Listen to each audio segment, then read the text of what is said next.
Hello students, I hope आज आप सभी अच्छे होंगे। तो आज हम एक्सरसाइज 5.3 का क्वेश्चन नंबर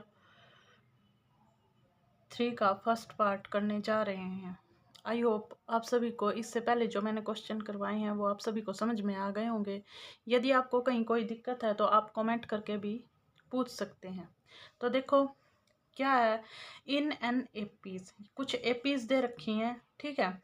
उन्होंने 5.3 के क्वेश्चन नंबर 3 में, जैसे कि फर्स्ट पार्ट में क्या है, A is equal to 5, D is equal to 3, A N is equal to 50, find A and S N. यहाँ पे ए नहीं होगा भाई, एन मिलेगा, क्योंकि देखो ये तो उन्होंने दे रखा है हमें।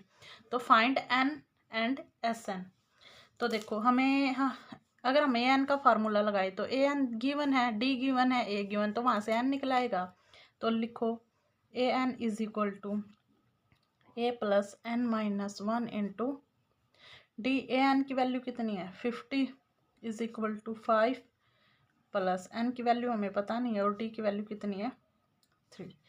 इसको अगर हम इधर ले जाएं तो 50 minus 5 is equal to 3 n minus 1। तो यहाँ से मैं इसको इधर ले आती हूँ, 3 इंटू में एन माइनस 1, और इसको उधर लेके जाऊंगी तो कितना हो गया 45। इधर से इधर चेंज करेंगे तो साइन चेंज होंगे तो आपस में कैंसिल हो जाएंगे, है ना। तो यहाँ से n minus 1 is equal to 45/3, क्योंकि यहाँ ये मल्टीप्लाई में है तो इधर आके डिवाइड में, 3 1 जा 3, 3 5 जा 15। तो यहाँ से n की वैल्यू आ गई 15 प्लस 1 इज इक्वल टू 16। अब n की वैल्यू आ गई है हमारी 16, हमें क्या निकालना है sn। तो sn कैसे निकाल लेंगे, sn का फार्मूला क्या होता है, देखो हमारे पास ए भी है, डी भी है, ए एन भी है और एन भी है। तुम दोनों में से कोई भी फॉर्मूला यूज कर सकते हो, जैसे कि मैं कर रही हूँ फर्स्ट सेकंड वाला, n/2 A plus A N, है ना, दोनों है ना हमारे पास। तो एस एन की वैल्यू है 16, 16/2 ए प्लस ए नहीं, ए की वैल्यू क्या है 5 प्लस ए एन की वैल्यू है 50। 2 1 जा 2, 2 8 जा 16। तो यहाँ से आ गया 8 मल्टीप्लाई 55। अगर हम 8 की और 55 की अगर हम मल्टीप्लाई करेंगे तो देखो 8 5 जा 40 और फिर 40 और 4 44। This is answer. चलो क्वेश्चन नंबर सेकंड कर रहे हैं, थर्ड का सेकंड पार्ट। तो देखो क्वेश्चन नंबर थर्ड का सेकंड पार्ट क्या है, गिवन है A13 और D और S13 निकालना है। मतलब हमें N गिवन है और A गिवन है और AN, अगर हम लास्ट टर्म इसको मानेंगे तो AN गिवन है। यहाँ से हमें क्या निकालना है D। तो देखो सबसे पहले अगर मैं इसको A प्लस 13 को हम क्या लिख सकते हैं, A प्लस 12D, है ना। तो आगे, तो यहाँ से देखो A13 को लिख सकते हैं +12D इज इक्वल टू 35। अब ए की वैल्यू हमारे पास है, ए को क्या लिख सकते हैं 7 + 12D इज इक्वल टू 35, और 12D is equal to 35 minus 7। 35 में से अगर 7 गए तो कितना आएगा 28। तो डी की वैल्यू आएगी 28/12। अब ये देखो किस पे कट सकते हैं हमारे, 2 पे भी कट सकते हैं, 2 की टेबल में है, 3 की में नहीं है, 4 की में। 4 7 जा 28 और 4 3 जा 12, 7/3। ठीक है, अब हमें क्या निकालना है S13। तो S13 को क्या लिख सकते हैं, SN इज इक्वल टू, अब देखो S13 है मतलब लास्ट टर्म 13 ही होगी, तो A13 है और A है, तो n/2 इंटू में A प्लस AN। तो n की वैल्यू कितनी है 13/2, ए कितना है 7 और A13 कितना है 35।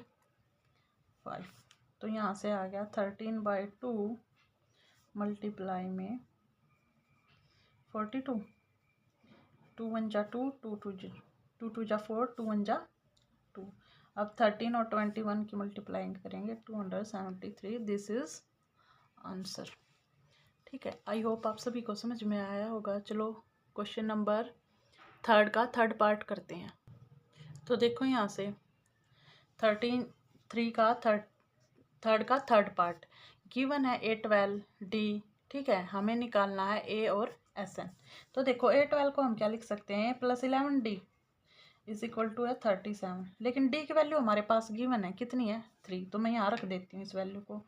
A+11 multiply 3 is equal to 37, तो A+33 इज इक्वल टू 37, तो A is equal to 37 minus 33 is equal to 4। ठीक है, A की वैल्यू आ गई। अब S12 की निकालनी है, S12 की तुम निकाल दोगे, SN का फार्मूला लगा दो, n/2, छोटे वाला ही लग जाएगा। वैसे तो कोई सा भी लगा सकते हैं हम, है ना, कोई भी फॉर्मूला लगा लो, लेकिन इससे थोड़ा इजी होता है। तो S12, तो यहाँ पे हम लिख देंगे, यहाँ पे लिख लेते हैं S12 इज इक्वल टू 12/2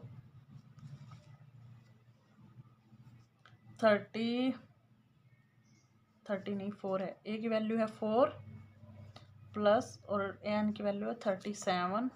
ठीक है, तो यहाँ से काट दो, 2 1 जा 2, 2 6 जा 12, तो 6 मल्टीप्लाई, अब इसमें इसको ऐड करेंगे तो कितना आ गया 41, 6 1 जा 6, 6 4 जा 24, दिस इज आंसर। तो देखो गिवन है A3 is equal to 15, S10 is equal to 125, find D and A10। ठीक है, तो देखो यहाँ से A3 को हम क्या लिख सकते हैं, A+2D इज इक्वल टू 15, और तो हम कुछ नहीं कर सकते। अब ऐसे ही S10 को खोल लो, S10 को क्या लिख सकते हैं, 10/2 इंटू में 2A plus n minus n कितना है 10 माइनस 1 इंटू D हमारे पास नहीं है एज इट इज़, और वैल्यू 125। अब आप पूछोगे कि मैम आपने ये वाला फार्मूला क्यों लगाया, तो देखो हमारे पास AN भी नहीं है और ना ही ये है, तो कोई भी लगा लो। ठीक है, क्योंकि यहाँ देखो 2 वेरिएबल में इक्वेशन आ गई है, और इसको भी सोल्व करेंगे तो यहाँ से किस में आ जाएगी, 2 वेरिएबल में। ठीक है, तो करो 2 5 जा 10, अब ये 5 इधर मल्टीप्लाई में है तो उधर जाके डिवाइड में, तो यहाँ से हो गया 2A, 10 में से 1 गया 9D इज इक्वल टू 125/5, 5 2 जा 10, 5 5 जा 25, दिस इज 25। ठीक है, तो यहाँ से देखो हमारी 2 इक्वेशन हो गई हैं, A+2A + 9D is equal to 25, और एक अपनी है ये। अब जो हमारा 3rd चैप्टर है उसमें हमने सब्स्टिट्यूशन और एलिमिनेशन मेथड किए हैं, तो हम इन दोनों को क्या करेंगे, सब्स्टिट्यूशन या एलिमिनेशन से सोल्व करेंगे। ठीक है, तो देखो जो इक्वेशन फर्स्ट है, मैं क्या करूँ कि वो यहाँ पे 2A हो जाए, क्योंकि फिर कैंसिल हो जाएगी, है ना, एलिमिनेशन मेथड से। या फिर ये करो, यहाँ से A की वैल्यू निकाल लो और इसमें पुट कर दो, ऐसे भी हो जाएगा सब्स्टिट्यूशन मेथड से। तो मैं देखो इक्वेशन 1 को मल्टीप्लाई कर रही हूँ 2 से, इक्वेशन 1 मल्टीप्लाई बाय 2, अगर हम 2 से इसको मल्टीप्लाई करेंगे तो क्या होगा, 2A + 4D is equal to 30, ये हमारी 3rd इक्वेशन बन गई, है ना। अब 3rd में से अगर मैं 2nd को सब्ट्रैक्ट करूँ, यहाँ लिखेंगे 3rd सब्ट्रैक्शन 2nd, तो 2nd क्या है, 2A + 9D is equal to 25। जब भी हम सब्ट्रैक्ट करते हैं तो क्या करते हैं, नीचे वाली जो टर्म होती है उसके साइन क्या कर लेते हैं, चेंज तो कर दो, यहाँ प्लस है तो माइनस, प्लस है तो प्लस है तो 2A से 2A कैंसिल, क्योंकि यहाँ प्लस है और यहाँ क्या है माइनस, ये प्लस का 4 है, ये माइनस का 9 है, तो माइनस का 5D, और ये आ गया यहाँ से प्लस का 5, क्योंकि माइनस तो 25 के साथ है, तो यहाँ से D की वैल्यू आएगी 5/-5, 5 1 जा 5 -1। D की वैल्यू तो निकल गई है, अब हमें क्या चाहिए, A की वैल्यू भी चाहिए, तभी तो हमें 10 निकाल सकते हैं ना, क्योंकि जो हमें फाइंड आउट करना था D और A 10 फाइंड आउट करना था, है ना। तो यहाँ से इस वैल्यू को मैं फर्स्ट में पुट कर देती हूँ, put D is equal to -1 in first, put करो A + 2 मल्टीप्लाई में D की जगह -1 इज इक्वल टू 15, तो A - 2 इज इक्वल टू 15, तो A is equal to 15 + 2 is equal to 17। ठीक है, तो ये हो गया अपना। अब हमें क्या निकालना है, A10, तो A10 को क्या लिख सकते हैं, A + 9D, A की वैल्यू है 17 प्लस 9 मल्टीप्लाई -1, तो यहाँ से आ गया 17 - 9, ठीक है। तो कितना रह गया अपना 8। This is answer.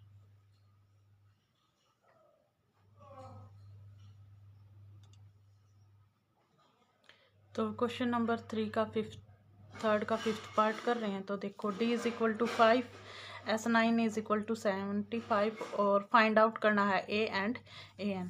तो सबसे पहले S9 का फॉर्मूला लगाओ, क्या होगा 9/2 इंटू में 2A प्लस N कितना है 9 - 1 इंटू D कितना है 5, ठीक है।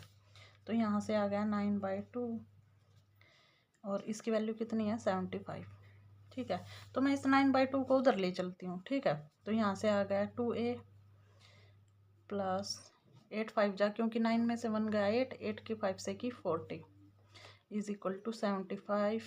इसको उधर लेके जाएंगे, ऊपर 2 और नीचे 9, ठीक है। अगर ये कटते हो तो काट दें। ये देखो 3 की टेबल पे कट रहे हैं। 3 3 जा 9, 3 2 जा 6, 3 5 जा 15, ठीक है। तो यहाँ से 2A की वैल्यू आ गई। ये 25 की अगर 2 से करूँगी तो 50/3 है ना। और अब देखो इसको अगर मैं उधर लेके जाऊँगी तो ये प्लस का है, तो उधर जाके माइनस का। तो देखो इससे आगे यहाँ मैं इसका एलसीएम ले रही हूँ 3, ठीक है। तो 50 - 120 और 120 में से अगर मैं 50 माइनस करूँगी तो 17 है ना 70, क्योंकि इसमें से अगर 50 को सब्ट्रैक्ट करेंगे तो 70 और टर्म का जो बड़ी है उसी का साइन /3। तो A की वैल्यू क्या आ गई अब अपनी, A = -70/33 और ये 2 यहाँ पे मल्टीप्लाई में है तो इधर आके डिवाइड में काट दो। 2 1 जा 2, 2 3 जा 6, 2 5 जा 10, तो माइनस के 35/3। अब तक देखो हमें क्या निकालना है A9 है ना, A9 निकालना है। तो A9 को क्या लिख सकते हैं A + 8D और A की वैल्यू अपनी आ गई है -35/3 प्लस 8 मल्टीप्लाई D की वैल्यू कितनी है 5। तो यहाँ से आ गया अपना -35/3 प्लस 40 है ना।